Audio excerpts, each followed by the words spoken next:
มื้อนี้เนี่ยมานำเอาพระเวทมาแห่พระเวทเข้าเมือง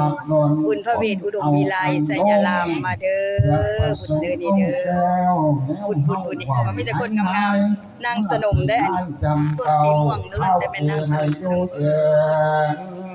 เป็นเผ่าเหตุกังเน่จำใจได้จากเทตั้งแต่ที่ทางจากนครท่อนหลายเงินมือส่วนนครก็มองมนนานหลายขอบมือจึงต้องจมไฟพ้นร่วงมาหนมาในคนเป็นโมหกตื้อป้าย8 ล้านฐานเห่าเบาฝนมาขอทูลส้นเจ้าสาวสนุกกลมมาวางเด้อมานำเอาพระเวทพระเวทสิเข้าเมืองมื้อนี้เลย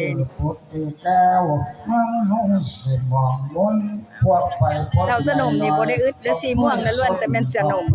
ภายซ้ายภายขวาแม่นเบิดนี่มีแต่ผู้งามๆลูกหลานของนางมาที่นี่บ่ใส่ย่อยเด้อมีแต่คนสวยๆพุ่นน่ะยิ้มงามหัวก็งามคือนางมาที่พางามเด้อขึ้นเมื่อตุ่มไผ่นางมาที่งามแท้งามพาเชิญพระเวทเข้าเมืองเด้ออย่ามานอนในถ้ำเพื่อนน้ำผ่าเมื่อกำจงขึ้นเมื่ออยู่กำตะพ้นกว้างแห่งเฮารีบพอบ่เมื่อดอกมาหลายมื้อหลายวันแล้วตะกี้พอไรนี้ติดตามเมื่อบ่เห็นความเก่ากำลังกะคือว่าทุกอังสังใจคือเห็นความเก่าความหลังมันคั่งแค้นในท่วงให้สิหวนคืนวันเดียวบ่มีเป็นไปได้เด้อมาย่าเอ้ยตัวผู้ข้าสมมุติว่าเป็นฤาษีนามเวสันตังโอ้มาขอบ้านนาจ้าสามโอ้บ่ได้น้อยเด้อคุณพระเวทบ้านอุดมวิไลไสยลามมาที่พวกนั้นพันเพียนาว่าจิตเดือนใดเพียนมาใจเลยกูเอาเลยแหละมาถือสันปลาหักไม่อยู่นี่ไม่แห้งให้โชคให้เฮงเด้ออย่าพาเถื่อเด้อท่านได้แล้วจบยังบ่ทันเด้ออย่าเด้อเป็นแม่ศิลป์แม่ธรรมเด้อบ่ทันดอกไปข้าวเถื่อไม่ไล่เฮาสัตว์หายบ่กวนมนเด้อ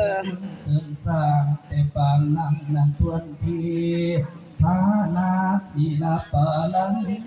นำนำเอาไปให้กะหัง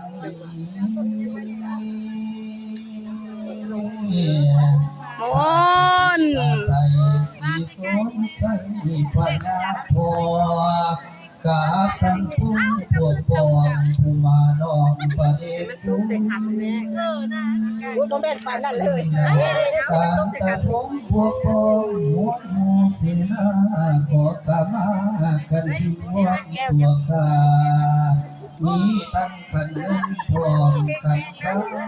นำคาโยเพียงหมู่โยเพียงตาขอสมาดอกน้อมนอนกายเต้า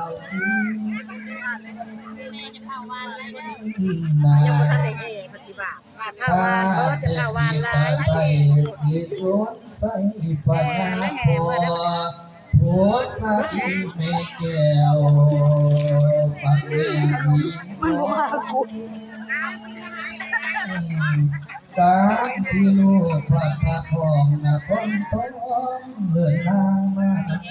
ความลำบากอย่างแก่บอกเคยกี่เราเก่าลัง